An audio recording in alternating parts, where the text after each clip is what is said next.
Hey everybody, welcome to Chanel's Reality. I'm Chanel, and this is my reality. Um, but listen, I wanted to come on here and talk a little bit about um P. Diddy and his lawyers requesting or demanding the name be said or access to the latest or one of the accusers, let me say it like that. In a civil lawsuit. So they're asking that that person have to share their name, and apparently the judge approved it, or a judge approved it. But I'm gonna start with a little bit of humor with Cat Williams. So let me share my screen. 1 second.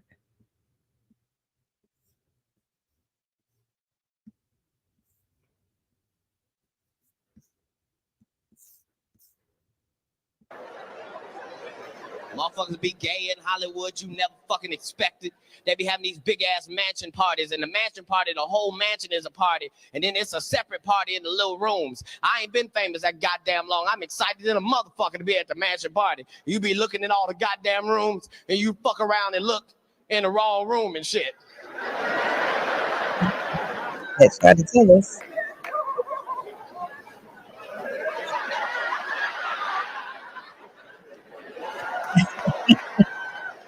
Nick, come here. Come here. I can't.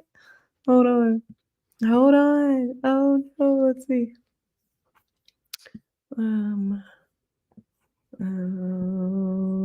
Stop screen.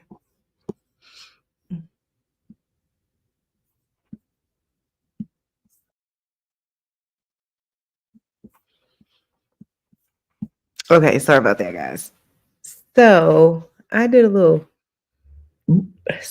digging, shall I say, on the internet about regarding Jane Doe, because I don't really understand, and I'm not a legal eagle, but I don't understand this idea that if I've been sexually assaulted or raped, whatever, and I want to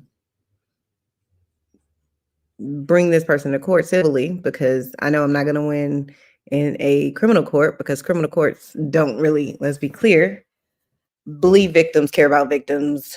And even if they did believe them and care about them, especially if they're women victims, it's very rare, in my opinion. Just go look at the stats of how many women are assaulted and beaten within an inch of their life, and the perpetrators rarely go to jail. And if they go to jail, they get out and reoffend almost immediately. So, the victim getting out and exposing who they are, a lot of people are like, well, if you ain't gonna show your face, then what's the case? Because they think everybody that's a victim that wants some sort of justice, and if they can't get it in the criminal system, they go the civil suit route. So then people feel like, oh, well, they're just doing it for the money. No, not actually. But we just know the criminal courts don't give a shit about victory and any sort of what's the right justice for victims of violence or sexual assault. That's just not the systems that are set up in the world. It's just not.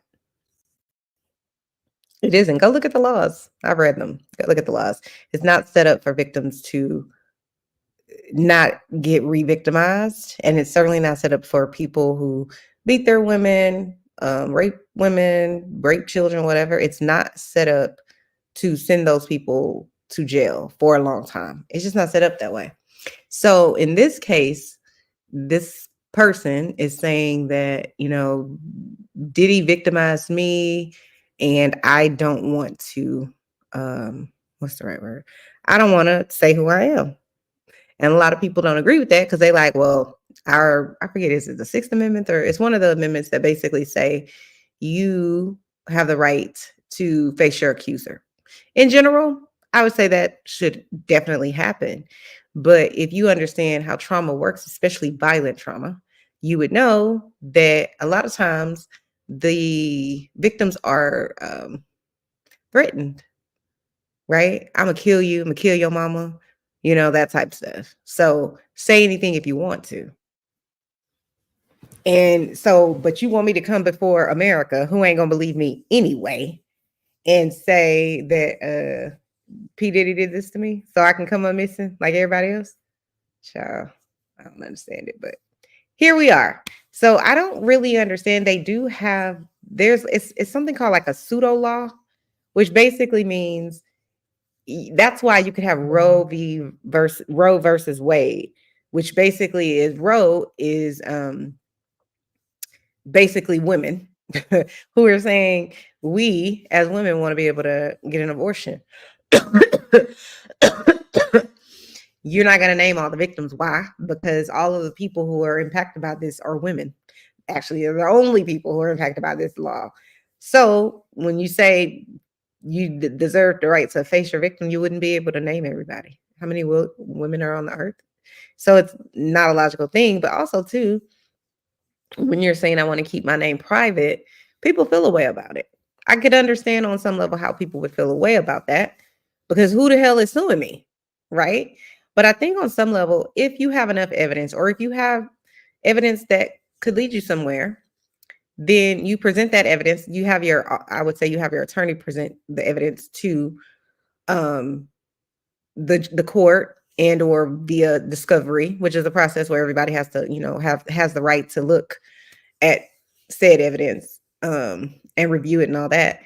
So if you have some sort of either DNA evidence, you have video footage, you have text messages, you have electronic messages like an email or something like that, why do I have to tell you my name? If your client is saying, excuse me, y'all, I don't feel that great. But if your client is saying they didn't do anything, they read the lawsuit, they don't remember none of this, even though we have this evidence that your client is sending these text messages or these instant messages or emails or whatever, this isn't your client. Okay, well, who was your client sending it to? Right. But I think offenders, they know who they know who they, violated. But when you have a person like a Diddy, who clearly, based on the lawsuits, has violated many people over 30 years, he, I'm sure, probably feels like these people need to say who they are. I'm not just giving out I'm writing a check to everybody, but this is the thing. If you've been raping and molesting and just being a whole ass savage for 20 plus or 30 plus years, and no one stopped you because you have a whole lot of money, a lot of power, a lot of influence, and fill in the blank with whatever else he has, why would you feel like you should have to pay anybody? I don't have to do that. Plus, I ain't gonna remember all of these people. I done had a house party, a white party. I don't remember all of the people I raped. I do it every day or however many times a day. Like, it's ludicrous. But people, there's just a subset of our society that are not gonna believe victims, no matter what you tell them. There are still people online talking about Cassie deserved it, or Cassie, she must have been cheating on him. Cassie stole something from him. That's why he did it. No matter what that lady did, she could have lived the best, most perfect life, and somebody still would have been like, she must have done something to him. Why was she dressed like that? She was a hoe anyway, whatever the reasons are. So like I said, there's just a subset of our population that they are just not going to believe any victim.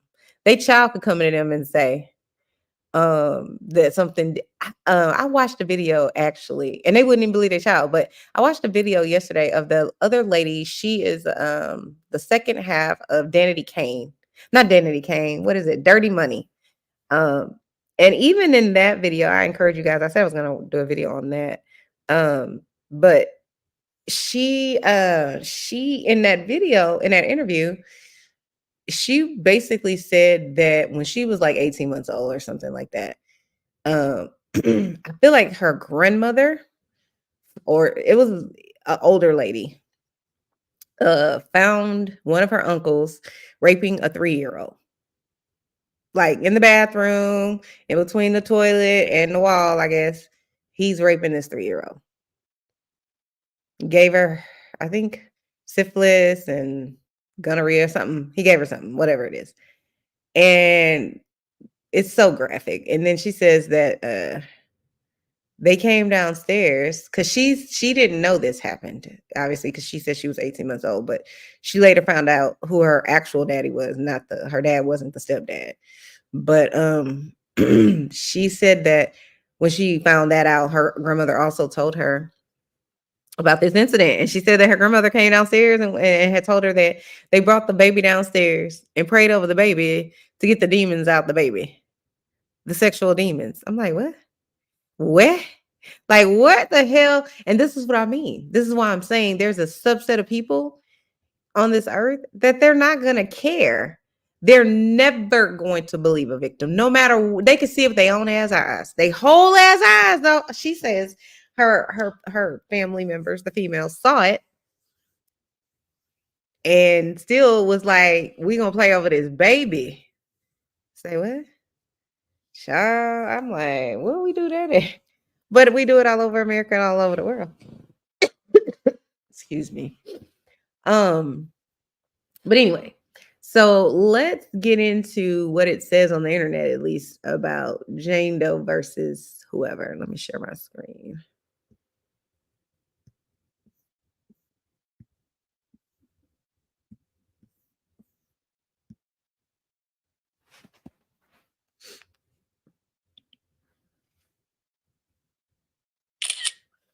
Okay.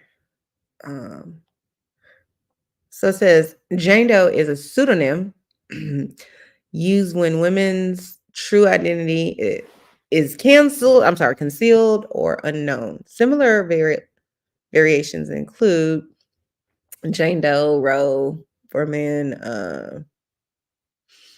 so on and so forth. Anyways, so it says here in a lawsuit, if a person's hold on, what does it say? If a person's identity is not known when the plaintiff files suit, the plaintiff might list the defendant as Jane Doe.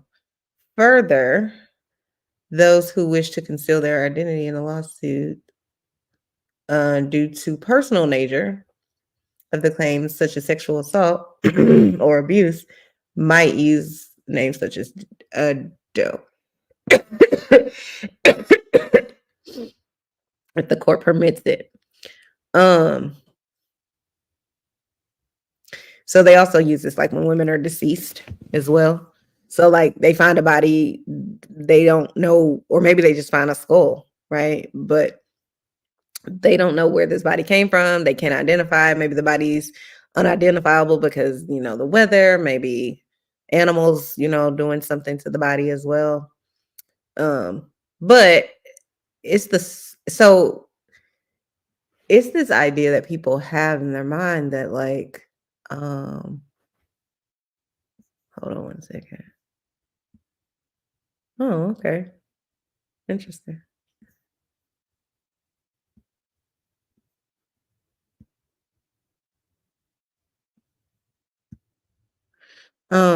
It's this idea that they have in their mind that I heard people online last night being like, well, if she or he doesn't want to show their face, then they don't deserve any money, or they shouldn't be able to sue people. And it is a part of I think it's the Sixth Amendment right to be able to say, hey, I deserve to know my accuser, essentially. And on some level, like I say, I do agree with that on some level. But when you have so many lawsuits, when you have all of these, when you have the federal government literally getting a grand jury, convening a grand jury to say, this man, we need to bring charges on this person. When you have a whole videotape showing this person's violent behavior, and then someone else is saying this person also violated me in this violent way, I don't know why we need everybody's name.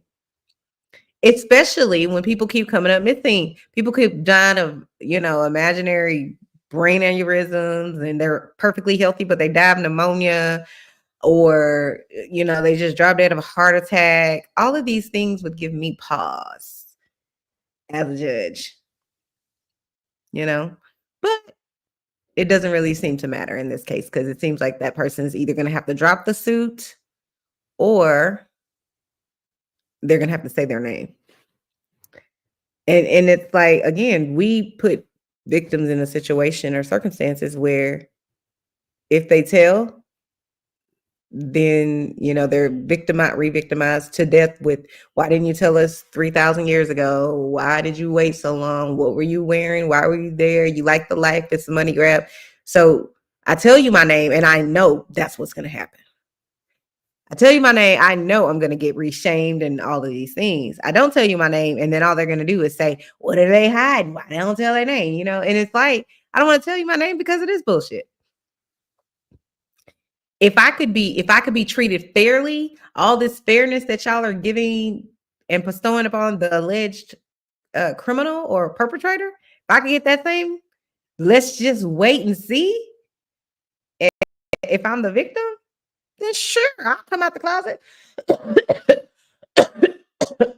Excuse me. Sure, why not? But we all know that people are going to say, if it's a woman, especially if the victim's a woman, she's got to be so incompetent that it's a money grab. She just wants money. She was living a good life. She just wanted that life, why did she stay? Whatever. So what's the incentive for a victim to come out? The accuser, meanwhile, doesn't get drugged through the mud like that. They need to have their day in court, okay? According to these people. They need to have their day in court. We need to wait and see. But with the victim, no. We can't have them waiting and seeing. We have to persecute them immediately. But we got no smoke for the alleged, or the perpetrator, the alleged perpetrator. I'll say it like that. Let me see. Did I have something else I wanted to show you guys? 1 second. I feel like I have I do. I have a video. Okay. 1 second. Let me see. Let me share my screen.